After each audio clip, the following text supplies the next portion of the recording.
क्या आपने कभी सुना है एक ऐसा चमत्कार जहां सूखे गांव में सिर्फ एक किसान के खेत में ही बारिश हुई और रातों रात जली हुई फसल सोने के खेत में बदल गई? जब सब कुछ खत्म हो जाए, तब क्या सच में भगवान खुद आकर आपकी किस्मत बदल सकते हैं? एक अद्भुत भक्ति कथा। राजस्थान के एक छोटे से गांव में एक गरीब किसान रहता था। उसका नाम था गोपाला। गोपाला बहुत गरीब था, लेकिन उसके दिल में खाटू श्याम जी के लिए अटूट श्रद्धा थी।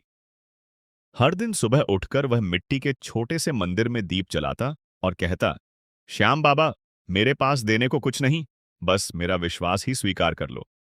गोपाला के पास थोड़ी सी जमीन थी, लेकिन कई सालों से फसल खराब हो रही थी। घर में उसकी पत्नी सीता और एक छोटा बड़ा बेटा था। एक दिन सीता बोली, अब भक्ति से पेट नहीं भरता, कुछ काम करो, नहीं तो हम भूखे मर जाएंगे।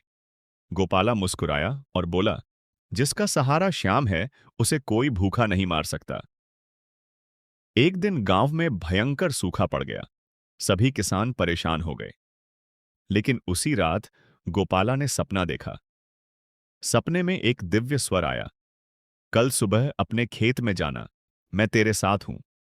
सुबह होते ही गोपाला खेत में गया और जैसे ही उसने हल चलाना शुरू किया, अचानक आसमान में काले बादल छा गए। पूरा गांव सूखा था, लेकिन सिर्फ गोपाला के खेत में बारिश होने लगी।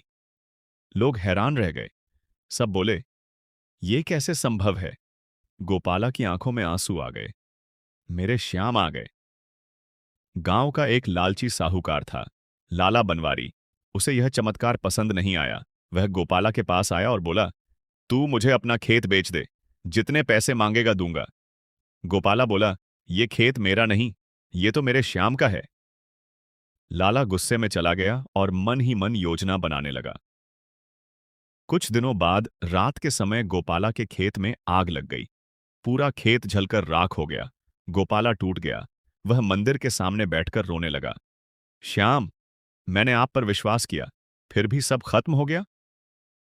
उस रात उसने कुछ नहीं खाया, बस रोता रहा। आधी रात को मंदिर में एक तेज प्रकाश फैला और उसके सामने एक दिव्य पुरुष प्रकट हुए। उनकी आंखों में करुणा थी और चेहरे पर अद्भुत तेज बात आई। उन्होंने कहा, गोपाला, क्या तेरा विश्वास इतना कमजोर है? गोपाला कांपते हुए बोला, आप आप कौन? मुस्कुराकर बोले, जिसे तू रोज पुकारता है, वही श्याम हूं। गोपाला के आंसू रुक ही नहीं रहे थे। श्याम बोले, तेरी परीक्षा थी और तू पास हो गया। कल सुबह अपने खेत में जाना, चमत्कार देखेगा। सुबह जब गोपाला खेत पहुंचा, तो उसकी आंखें फटी रह गईं। जहां कल राख थी, वहां आज सोने जैसे चमकते गेहूं के खेत लहलहा रहे थे। पूरे गांव में खबर फैल गई। लोग दूर दूर से आने लगे। सब बोले, ये तो साक्षात चमत्कार है। गांव वालों को पता चला कि आग लाला बनवारी ने लगवाई थी। लोग उसे पकड़कर गोपाला के पास लाए। लाला रोते हुए बोला, मुझे माफ कर दो, मैंने लालच में आकर ये सब किया। गोपाला ने मुस्कुराकर कहा, मैं कौन होता हूं माफ करने वाला? श्याम से माफी मांगो। लाला मंदिर गया और सच्चे दिल से रोने लगा। तभी एक हवा का झोंका आया और मंदिर का दीपक अपने आप जल उठा। लाला समझ गया, श्याम ने उसे माफ कर दिया। गोपाला अब पूरे गांव में सम्मानित हो गया, लेकिन उसने कभी घमंड नहीं किया। वह हमेशा कहता, श्याम देते भी हैं और परखते भी हैं, बस सच्चा विश्वास होना चाहिए।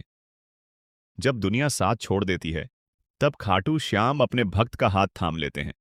बस दिल में सच्ची श्रद्धा होनी चाहिए। क्या आपके जीवन में भी कभी बाबा श्याम ने कोई चमत्कार किया है? कमेंट्स में जय श्री श्याम लिखकर अपनी कहानी साझा करें।